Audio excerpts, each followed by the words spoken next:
नमस्कार। कभी सोचा है कि हर क्लिक, हर स्वाइप और हर ऑनलाइन खरीद के पीछे ऐसी कौन सी ताकत है जो दिखाई नहीं देती? आज हम उसी छिपे हुए इंजन के बारे में बात करने वाले हैं, यानी डेटा प्रोसेसिंग, जो हमारी पूरी डिजिटल दुनिया को चलाती है। ये तो हुआ ही होगा आपके साथ। आप हाईवे पर गाड़ी चला रहे हैं और अचानक आपका जीपीएस कहता है, आगे जाम है, दूसरा रास्ता ले लो। फोन को ये सब कैसे पता चला, जबकि आप तो अभी वहां पहुंचे भी नहीं हैं? ये कोई भविष्यवाणी तो है नहीं। जी नहीं, ये कोई जादू नहीं है। ये एक बहुत ही कमाल की टेक्नोलॉजी है जिसे हम डेटा प्रोसेसिंग कहते हैं। तो आज हम इसी टेक्नोलॉजी के पर्दे के पीछे झांकेंगे और समझेंगे कि आखिर ये काम कैसे करती है। तो चलिए इस सफर को शुरू करते हैं। हमारा पहला पड़ाव है डेटा की अपनी एक छिपी हुई भाषा। हम ये जानेंगे कि कैसे उल्टे सीधे आंकड़ों को एक बहुत ही काम की जानकारी में बदला जाता है। इसे आसान भाषा में समझें तो डेटा प्रोसेसिंग का मतलब है कच्चे, बिखरे हुए डेटा को लेना और उसे एक ऐसे साफ सुथरे फॉर्मेट में बदलना जिसे कंप्यूटर आसानी से समझ सके। ये समझ लीजिए कि जानकारी के खजाने को खोलने की ये पहली चाबी है। आप सोच रहे होंगे कि ये सब तो कोई नई बात होगी, है ना?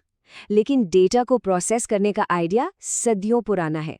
चलिए जरा टाइम में पीछे चलते हैं और देखते हैं कि बही खातों से लेकर आज के आर्टिफिशियल इंटेलिजेंस तक का ये सफर कैसा रहा है। देखिए, शुरू में तो सब कुछ हाथ से होता था।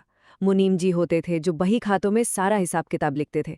फिर जमाना आया टाइपराइटर और कैलकुलेटर जैसी मशीनों का, और 1980 के दशक में जब पर्सनल कंप्यूटर आए तो जैसे क्रांति ही आ गई। और आज तो हम एआई वाले ऑटोमेटिक सिस्टम के दौर में हैं, जहां सब कुछ बस पलक झपकते ही हो जाता है। इस बदलाव को महसूस करना है तो जरा सोचिए। पहले ऑफिस में कर्मचारी आकर एक रजिस्टर में साइन करते थे।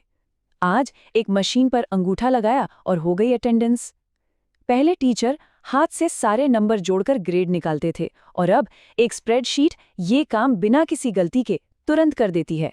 यही तो है टेक्नोलॉजी का कमाल। तो ठीक है, इतिहास तो हमने जान लिया, पर आज के जमाने में ये सब होता कैसे है? चलिए अब हम आज के कुछ सबसे मॉडर्न और पावरफुल प्रोसेसिंग तरीकों को जानते हैं। वैसे तो डेटा प्रोसेस करने के कई तरीके हैं, पर हम 5 मेन तरीकों पर फोकस करेंगे। एक है बैच प्रोसेसिंग, जहां डेटा को इकट्ठा करके बाद में प्रोसेस किया जाता है। फिर है रियल टाइम प्रोसेसिंग, जो तुरंत काम करती है। एक है ट्रांजैक्शन प्रोसेसिंग, जो एक एक लेन देन को संभालती है। डिस्ट्रीब्यूटेड प्रोसेसिंग काम को कई कंप्यूटरों में बांट देती है। और मल्टी प्रोसेसिंग एक ही कंप्यूटर के कई दिमागों का इस्तेमाल करके काम तेज करती है। आइए कुछ जरूरी तरीकों को थोड़ा और गहराई से समझते हैं। बैच प्रोसेसिंग, जैसा कि नाम से ही पता चल रहा है, इसमें डेटा को इकट्ठा किया जाता है और फिर एक तय समय पर एक बड़े बैच में एक साथ प्रोसेस किया जाता है। यहाँ कोई जल्दबाजी नहीं होती। इसका सबसे बढ़िया उदाहरण है किसी कंपनी की महीने के आखिर में बनने वाली सेल्स रिपोर्ट। हर दिन की बिक्री का डेटा इकट्ठा होता रहता है और फिर महीने के अंत में सबको एक साथ प्रोसेस करके रिपोर्ट तैयार की जाती है। यहाँ स्पीड से ज़्यादा ज़रूरी है कि जानकारी बिल्कुल सही हो। और अब बात करते हैं रियल टाइम प्रोसेसिंग की। ये बैच प्रोसेसिंग से बिल्कुल उल्टा है। यहाँ जैसे ही डेटा बनता है, उसे बिना एक पल की भी देरी किए तुरंत प्रोसेस कर दिया जाता है। यहाँ हर मिलीसेकंड की कीमत होती है। याद है हमने शुरू में जीपीएस और ट्रैफिक जैम की बात की थी? उसका जवाब यही है, रियल टाइम प्रोसेसिंग। सड़क पर चल रही हजारों गाड़ियों से लगातार आ रहे डेटा को तुरंत एनालाइज करके आपके फोन पर भेजा जाता है, ताकि आप जाम में फंसने से बच सकें। तो दोनों में मोटा मोटा फर्क क्या है? बैच प्रोसेसिंग धीमी है लेकिन बहुत सटीक है, जो रिपोर्ट्स और एनालिसिस के लिए एकदम सही है। वहीं रियल टाइम प्रोसेसिंग बिजली की तरह तेज है, जो लाइव मॉनिटरिंग और अलर्ट्स के लिए जरूरी है। ये एक तरह से स्पीड और सटीकता के बीच का चुनाव है। अब बात करते हैं उन ऑपरेशंस की जहां गलती की कोई गुंजाइश ही नहीं होती, जहां हर एक सेकंड कीमती है। इन्हें कहते हैं मिशन क्रिटिकल ऑपरेशंस। इसे कहते हैं ट्रांजैक्शन प्रोसेसिंग। जरा सोचिए, जब आप एटीएल से पैसे निकालते हैं या ऑनलाइन कुछ खरीदते हैं, आपकी हर एक कार्रवाई एक ट्रांजैक्शन है, जिसे तुरंत, सुरक्षित और सही तरीके से रिकॉर्ड करना जरूरी है। यहाँ न तो कोई गलती हो सकती है और न ही कोई देरी। जैसा कि कहा जाता है, जिन स्थितियों में रुकावट आने से बिजनेस पर बुरा असर पड़ सकता है, वहां सिस्टम का उपलब्ध रहना सबसे ज्यादा जरूरी है। बैंकिंग, स्टॉक मार्केट और ई-कॉमर्स जैसी जगहों पर सिस्टम का हर पल चलते रहना बहुत ज़रूरी है। 1 मिनट की रुकावट का मतलब भी करोड़ों का नुकसान हो सकता है।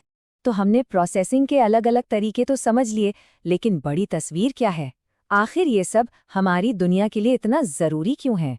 इस नंबर पर ज़रा गौर कीजिए, 65%। एक सर्वे में पता चला कि इतनी कंपनियां ये मानती हैं कि अगर उन्होंने बिग डेटा और उसके एनालिसिस को नहीं अपनाया तो वो कुछ ही सालों में मार्केट से बाहर हो जाएंगी।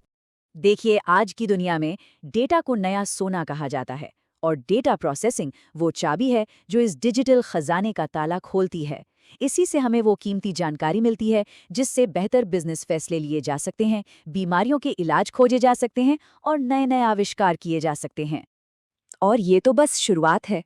जरा सोचिए, जैसे जैसे प्रोसेसिंग और भी तेज और स्मार्ट होती जाएगी, हम अपने डेटा से और क्या-क्या पूछेंगे? क्या हम बीमारियों की भविष्यवाणी कर पाएंगे? क्या हम क्लाइमेट चेंज को रोक पाएंगे? भविष्य की संभावनाएं तो असीमित है। इस पर सोचिएगा जरूर।